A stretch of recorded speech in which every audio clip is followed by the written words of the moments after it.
विद्यार्थी कैसे हो? वेलकम आपका पाठ नंबर 1 हमारे आसपास के पदार्थ, जिसकी पिछली क्लास में अपना जो टॉपिक चल रहा था कि क्या पदार्थ अपनी अवस्था बदल सकते हैं। ध्यान देना प्रिय छात्राओं कि क्या पदार्थ अपनी अवस्था बदल सकते हैं, और मैंने इसमें आपको तापमान का जो प्रभाव है यानी तापमान का क्या प्रभाव पड़ता है इसके बारे में मैंने आपको समझाया, और साथ ही मैंने गलनांक के बारे में बताया। और गलनांक के बारे में मैंने आपको बताया कि वह न्यूनतम ताप जिस पर कोई ठोस पदार्थ द्रव अवस्था में बदल जाता है, यानी वह न्यूनतम ताप जिस पर कोई ठोस पदार्थ द्रव अवस्था में बदल जाता है गलनांक कहलाता है। और मैंने बताया था बर्फ का जो गलनांक होता है, बर्फ का गलनांक 273.15 केल्विन होता है। कितना होता है? 273.15 केल्विन होता है, यानी 273.15 केल्विन। अब चलते हैं इसमें अगला जो अपना टॉपिक है, एक परिभाषा है आपकी, संगलन किसे कहते हैं। तो परिभाषा को आप नोट कर लो कि भाई संगलन क्या होता है। ध्यान देना, इस डेफिनेशन को आप नोट कर लो कि संगलन। तो देखिए संगलन क्या होता है? ठोस से द्रव अवस्था में बदलने की क्रिया को, यानी किससे? ठोस अवस्था से। क्योंकि आप जानते हैं पदार्थ की कितनी अवस्थाएं होती हैं? सामान्यतः पदार्थ की 3 अवस्थाएं होती हैं। कितनी अवस्थाएं होती हैं? 3। नंबर 1 ठोस अवस्था, नंबर 2 द्रव अवस्था, और नंबर 3 गैस अवस्था। कौन सी? गैस अवस्था। इसके अलावा पदार्थ की 2 अवस्थाएं और होती हैं, एक बताई थी मैंने प्लाज्मा, और एक आपको पढ़ाई बीईसी बॉस आइंस्टीन कंडेंसेट। तो देखिए संगलन किसे कहते हैं, टॉपिक चल रहा है आपका संगलन किसे कहते हैं। तो ध्यान देना, ठोस से द्रव अवस्था में। किसे? ठोस से द्रव अवस्था में।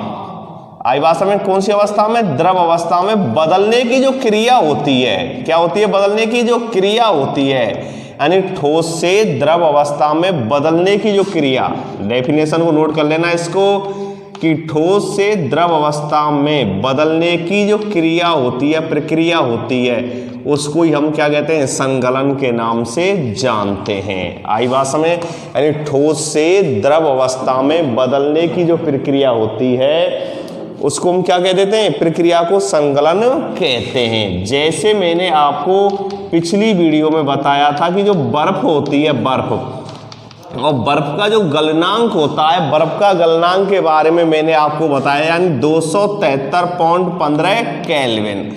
273.15 केल्विन। तो उसी से संबंधित है संगलन की। ठोस से द्रव अवस्था में बदलने की जो प्रक्रिया होती है उसको हम संगलन के नाम से जानते हैं। और ध्यान देना, समझना कि किसी ठोस के गलने की जो प्रक्रिया के दौरान जो होता है वो क्या होता है? तापमान कैसा रहता है? स्थिर रहता है। यानी जो तापमान होता है वो कैसा रहता है? स्थिर रहता है। यानी इस तरह समझो कि भाई कोई ठोस अवस्था है। कौन सी अवस्था है? ठोस अवस्था है। और ठोस अवस्था से वो कौन सी अवस्था में बदल रहा है वो?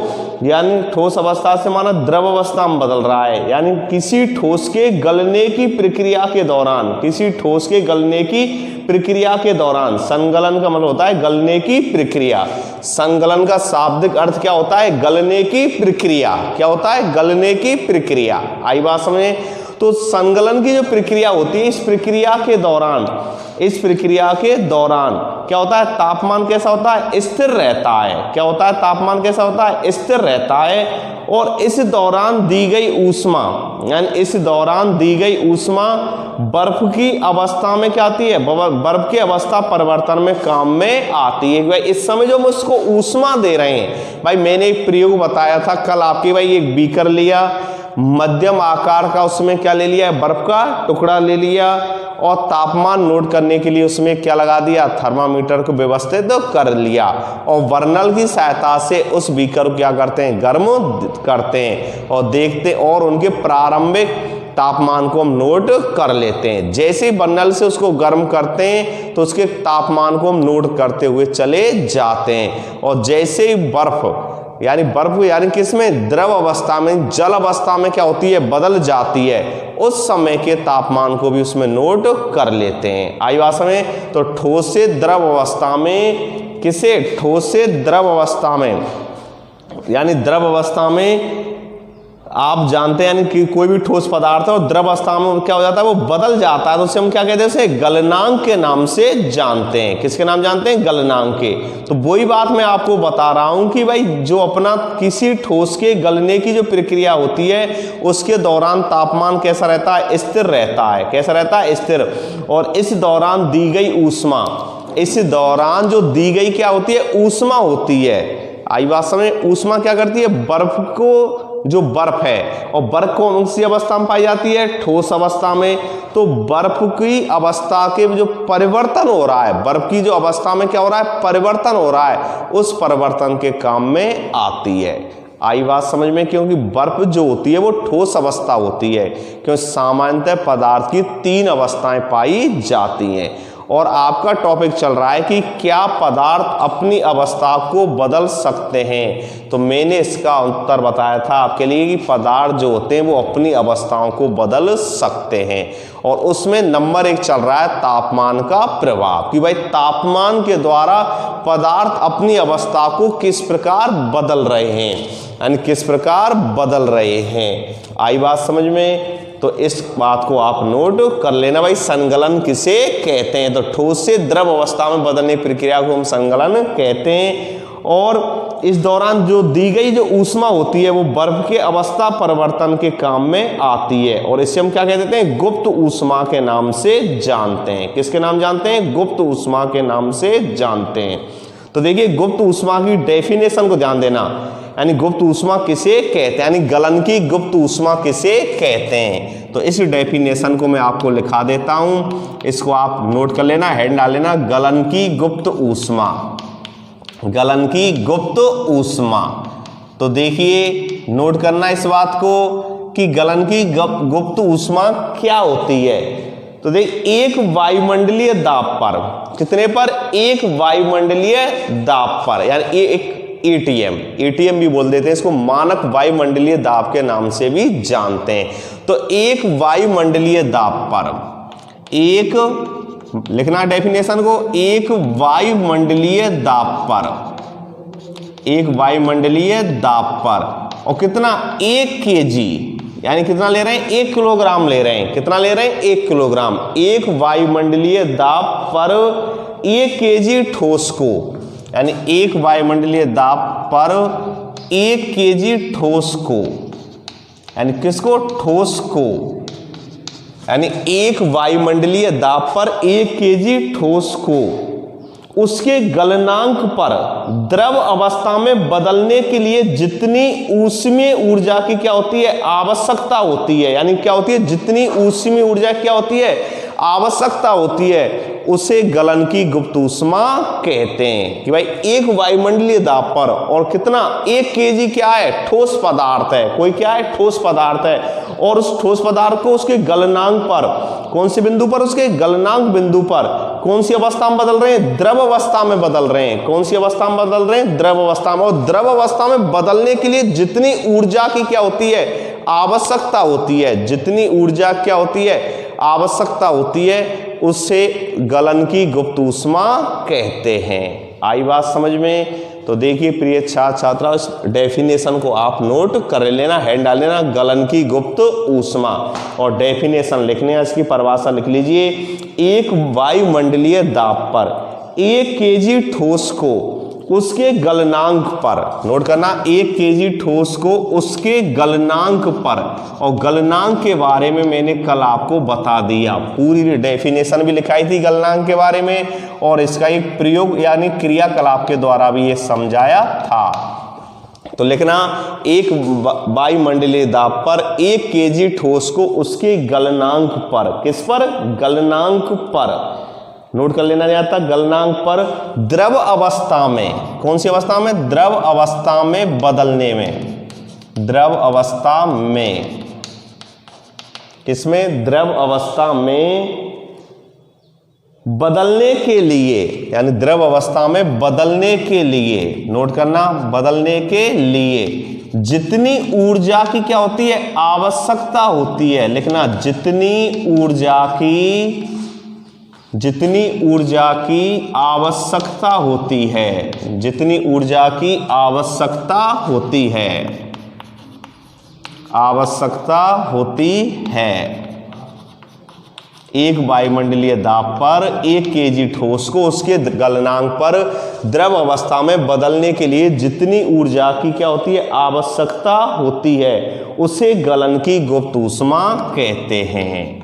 उसे गलन की गुप्त ऊष्मा कहते हैं। नोट कर लेना इसको, डेफिनेशन। 2 परिभाषाएं आपको बताई, एक संगलन से संबंधित, और संगलन में मैंने बता दिया कि ठोस से द्रव अवस्था में बदलने की जो प्रक्रिया होती है, बदलने की जो क्रिया होती है, उसको हम संगलन के नाम से जानते हैं। और दूसरा आपका हुआ है गलन की गुप्त ऊष्मा, और इसकी डेफिनेशन है कि भाई एक वायुमंडलीय दाब पर, यानी 1 ATM भी बोल देते हैं इसको, मानक वायुमंडलीय दाब के नाम से भी जानते हैं। और उस पर यानी कितना, 1 केजी ठोस को, कितने, 1 केजी ठोस को उसके गलनांक पर द्रव अवस्था में बदलने के लिए जितनी ऊर्जा की आवश्यकता होती है, उसे गलन की क्या कह देते हैं, गुप्त ऊष्मा के नाम से जानते हैं।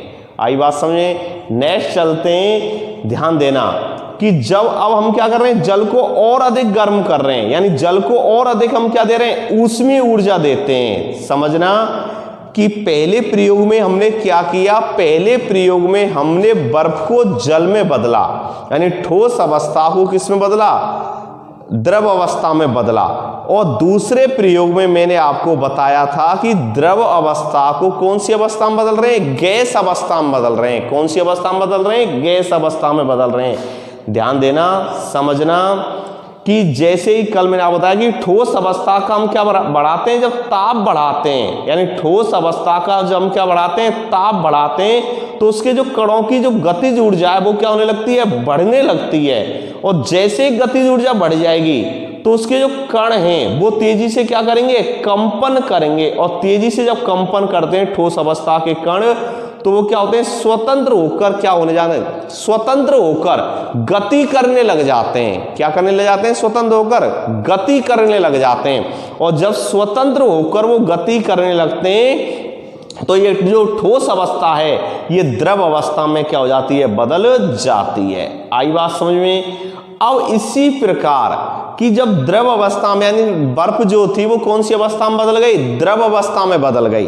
अब इस जल को हम क्या कर रहे हैं, और गर्म कर रहे हैं। और गर्म करने के लिए ध्यान देना, समझना कि इसको और अधिक ऊष्मीय ऊर्जा की आवश्यकता होगी, क्योंकि जल का जो क्वथनांक बिंदु होता है वो 100 डिग्री सेल्सियस होता है। कितना होता है, 100 डिग्री सेल्सियस। यानी जल का जो क्वथनांक बिंदु है कि जिस ताप पर जल क्या होता है, उबलने लगता है, और उबलकर वो कौन सी अवस्था में, गैस अवस्था में या वाष्प में या भाप में बदल जाता है।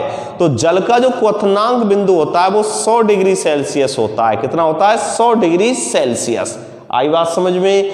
तो समझना इसमें कि जब हम जल को और अधिक ऊष्मीय ऊर्जा देते हैं तो जल के जो अणु हैं वो बहुत अधिक तेजी से क्या करते हैं, गति करते हैं। क्या करते हैं, बहुत तेजी से क्या करते हैं, गति करते हैं। और जब गति करते हैं तो एक निश्चित ताप पर पहुंचकर कणों की ऊर्जा इतनी अधिक हो जाती है कि वे परस्पर जो आकर्षण बल से जिससे वे बंधे हुए हैं उसको तोड़कर क्या हो जाते हैं, स्वतंत्र हो जाते हैं। क्या हो जाते हैं, स्वतंत्र हो जाते हैं। और जब स्वतंत्र हो जाएंगे द्रव अवस्था के कण, तो वो गैस अवस्था में क्या हो जाते हैं, बदल जाते हैं। तो ध्यान देना, वायुमंडलीय दाब पर वह तापमान, वायुमंडलीय दाब पर वह तापमान जिस पर द्रव उबलना शुरू कर देता है उसे क्या कहते हैं, क्वथनांक के नाम से जानते हैं। या इस तरह भी लिख सकते हैं भाई, क्वथनांक बिंदु किसे कहते हैं, भाई वह बिंदु जिस पर कोई द्रव यानी गैस अवस्था में क्या हो जाता है, बदल जाता है, उसे हम उसका क्वथनांक बिंदु के नाम से जानते हैं। आई बात समझ में कि भाई जल है और जल को हमने क्या किया और अधिक ऊष्मीय ऊर्जा दी। तो जल के जो कण हैं जिनके मध्य में एक आकर्षण बल है और आकर्षण बल के कारण जो पदार्थ के कण होते हैं ना आपस में बंधे हुए होते हैं, तो ये आकर्षण जो बल होता है ना अधिक ऊर्जा देने की वजह से क्या हो जाता है, टूट जाता है, ये विखंडित हो जाता है। और विखंडित जब हो जाएगा तो जो पदार्थ के जो कण हैं, जल के जो कण हैं या पदार्थ के जो कण हैं वो क्या हो जाते हैं, स्वतंत्र हो जाते हैं। और जब स्वतंत्र हो जाएंगे तो एक तापमान ऐसा होगा कि जिस पर जल यानी गैस अवस्था में क्या हो जाता है, गैस अवस्था में बदल जाता है। और यही ताप या यही बिंदु क्वथनांक बिंदु के नाम से जाना जाता है। और जो जल का क्वथनांक बिंदु जो होता है वो 100 डिग्री सेल्सियस होता है। कितना होता है, 100 डिग्री सेल्सियस। और अगर केल्विन में बदलें तो इसमें 273 क्या कर देंगे, जोड़ देंगे। क्या करेंगे, 273 जोड़ देंगे। कल मैंने बताया था कि भाई केल्विन से सेल्सियस में बदलते हैं, केल्विन से सेल्सियस में बदलते हैं या सेल्सियस से केल्विन में बदलते हैं। तो ध्यान देना, जब सेल्सियस से जब केल्विन में बदलते हैं तो उसमें 273 क्या कर देते हैं, जोड़ देते हैं। और अगर केल्विन को सेल्सियस में बदलना हो तो 273 क्या कर देते हैं, घटा देते हैं। एक्चुअल वैल्यू तो इसकी 273.15 केल्विन होती है। आई बात समझ। तो जल का जो क्वथनांक बिंदु होता है वो 373.15 केल्विन होता है। कितना होता है, 373.15 केल्विन होता है, जिसको हम 100 डिग्री सेल्सियस के नाम से जानते हैं, यानी उसे 100 डिग्री सेल्सियस भी कह सकते हैं। आई बात समझ में। तो ध्यान देना, समझना। जबकि बर्फ का मैंने गलनांक बिंदु क्या बताया था, 273.15 केल्विन, 0 डिग्री या 0 डिग्री। आई बात समझ में। तो इस बिंदु को आप नोट कर लेना भाई। क्वथनांक किसे कहते हैं, क्वथनांक की क्या परिभाषा है, डेफिनेशन, तो इसको नोट कर लेना कि वायुमंडलीय दाब पर वह तापमान जिस पर द्रव क्या कर देता है, उबलना शुरू कर देता है, उसे क्या बोलते हैं, इसका क्वथनांक कहते हैं। और जल का जो क्वथनांक होता है वो 373, नोट कर लेना रफ कॉपी में, 373.15 केल्विन या 100 डिग्री सेल्सियस। कितना होता है, 100 डिग्री सेल्सियस होता है। आई बात समझ में। और वाष्पन के दौरान भी तापमान स्थिर रहता है। सीधी सी बात है। वाष्पन किसे कहते हैं, पहले वाष्पन की परिभाषा समझिए भाई। वाष्पन किसे कहते हैं कि द्रव के वाष्प अवस्था में बदलने की क्रिया को वाष्पन कहते हैं। नोट कर लेना, लिखा देता हूं इसको कि वाष्पन किसे कहते हैं। तो द्रव अवस्था, क्योंकि जल जो होता है वो द्रव अवस्था में होता है, क्योंकि इसमें बहने का गुण पाया जाता है। इसके कण जो होते हैं वो क्या नहीं होते हैं, दृढ़ नहीं होते हैं। इनमें तरलता का गुण पाया जाता है। किसका गुण पाया जाता है, तरलता का, बहने का गुण पाया जाता है। इसके अलावा जो जल अवस्था या द्रव अवस्था, यानी जल कौन सी अवस्था होती है, द्रव अवस्था होती है। और द्रव अवस्था का जो आकार होते हैं ना, आकार वो कैसे होते हैं, अनिश्चित होते हैं, लेकिन आयतन कैसा होता है, निश्चित होता है। ये द्रव अवस्थाएं क्या है, विशेषताएं जो मैंने आपको पहले लिखा दी हैं।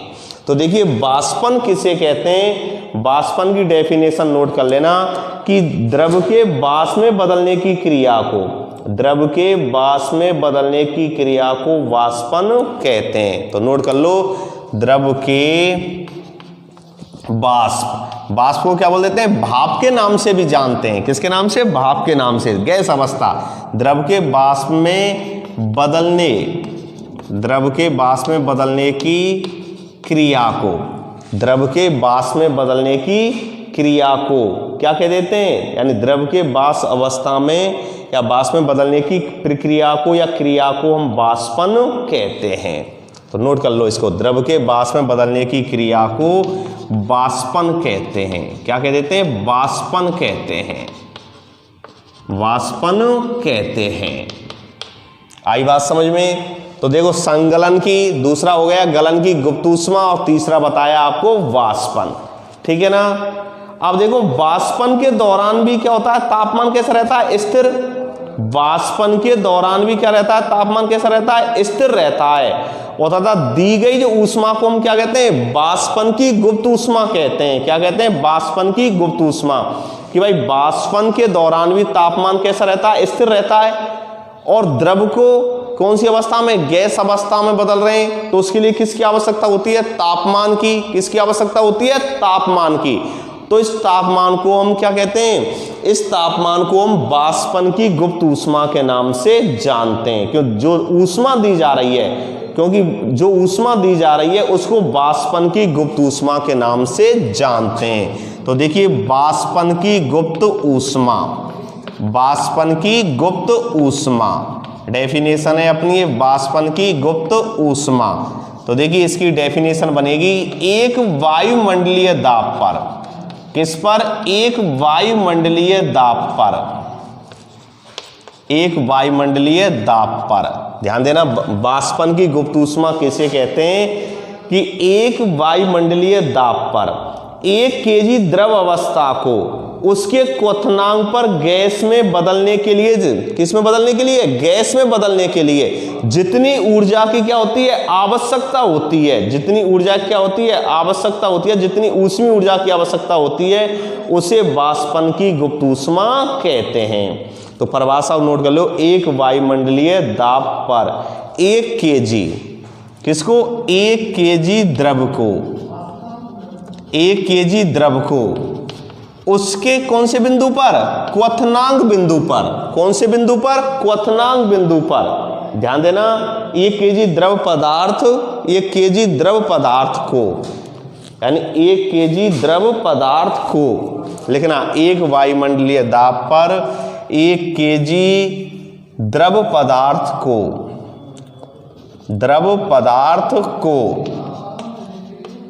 द्रव पदार्थ को, यानी 1 केजी द्रव पदार्थ को, 1 केजी द्रव पदार्थ को, नोट कर लिया, आगे लिखना, यानी 1 केजी द्रव पदार्थ को उसके क्वथनांक पर, कौन से बिंदु पर, उसके क्वथनांक बिंदु पर, उसके क्वथनांक पर गैस अवस्था में बदलने के लिए, कौन सी अवस्था में, गैस अवस्था में बदलने के लिए, गैस अवस्था में बदलने के लिए एक वायुमंडलीय दाब पर 1 केजी द्रव पदार्थ को उसके क्वथनांक पर गैस अवस्था में बदलने के लिए, गैस अवस्था में बदलने के लिए जितनी ऊष्मीय ऊर्जा की आवश्यकता होती है, नोट करना, जितनी ऊष्मीय ऊर्जा की, जितनी ऊष्मीय ऊर्जा की, ऊष्मीय ऊर्जा की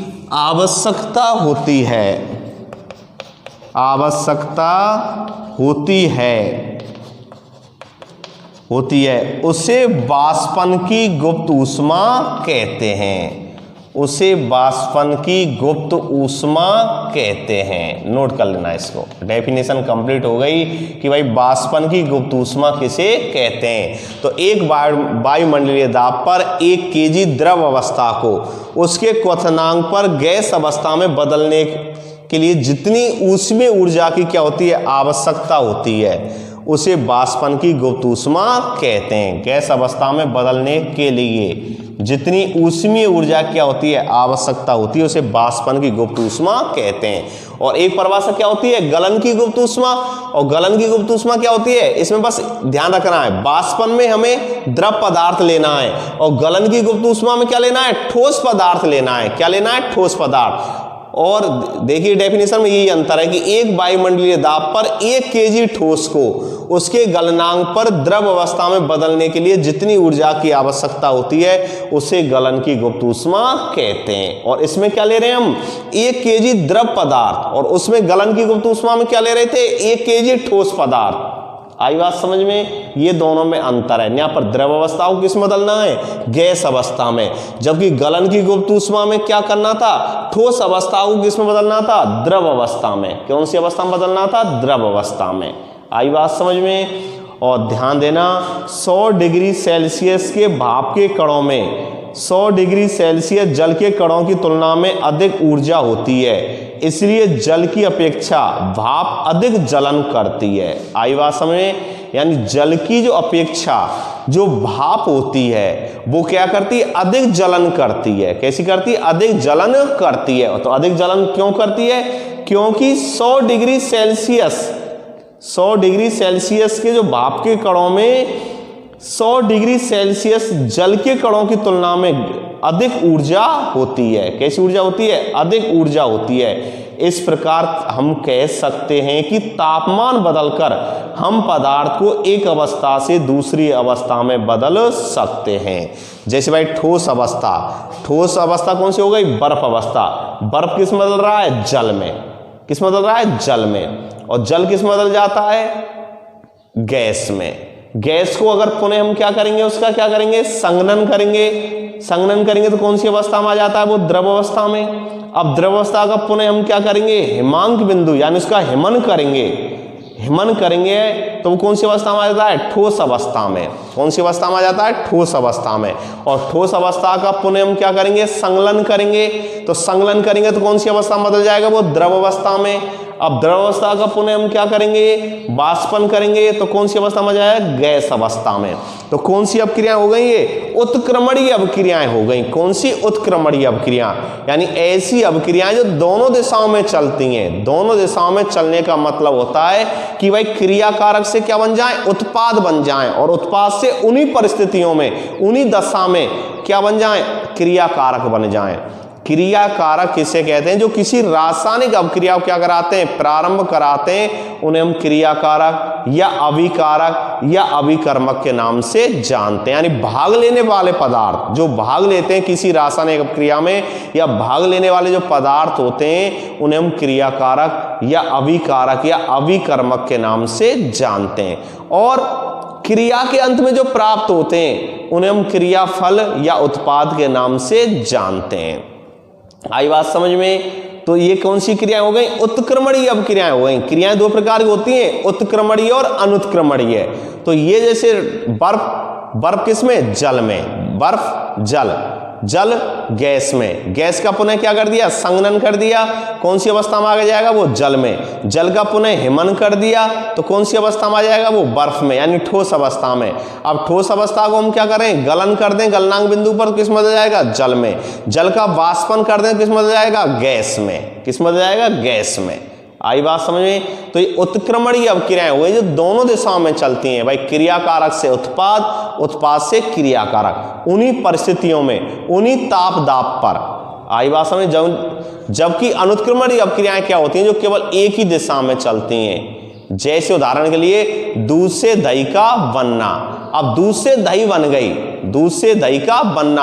अब दूध से क्या बन गई? दही बन गई। लेकिन लाख प्रयास अगर हम करें तो दही से पुनः दूध नहीं बना सकते, क्योंकि यहाँ क्या हुआ है? रासायनिक परिवर्तन हुआ है, एक नया पदार्थ बना है। परिवर्तन दो प्रकार के होते हैं, भौतिक परिवर्तन और रासायनिक परिवर्तन। तो देखिए, दूध से जब दही में दूध जो होता है वो जब दही में बदल जाता है तो एक नया पदार्थ बन गया। और नया पदार्थ क्या बना है? यहाँ पर दही बनी है। तो दही से पुनः हम दूध नहीं बना सकते। नए पदार्थ तो प्राप्त कर सकते हैं दही से, लेकिन दूध नहीं बना सकते। तो इन चीज़ों का आप ध्यान रखा करो कि भाई अभिक्रियाएं उत्क्रमणीय और अनुत्क्रमणीय में दो प्रकार की ये होती हैं। तो आपका ये टॉपिक कि क्या पदार्थ अपनी अवस्था को बदल सकता है, तो मैंने इसमें बता दिया कि तापमान बदल दें तो हम पदार्थ को एक अवस्था से दूसरी अवस्था में बदल सकते हैं। तो ये आपका टॉपिक। और अगला टॉपिक जो इसका है दाब से संबंधित और ऊर्ध्वपातन जो है, इसमें ऊर्ध्वपातन के बारे में, ऊर्ध्वपातन जो है उसके बारे में कल आपको समझाएंगे। थैंक्स। ओके।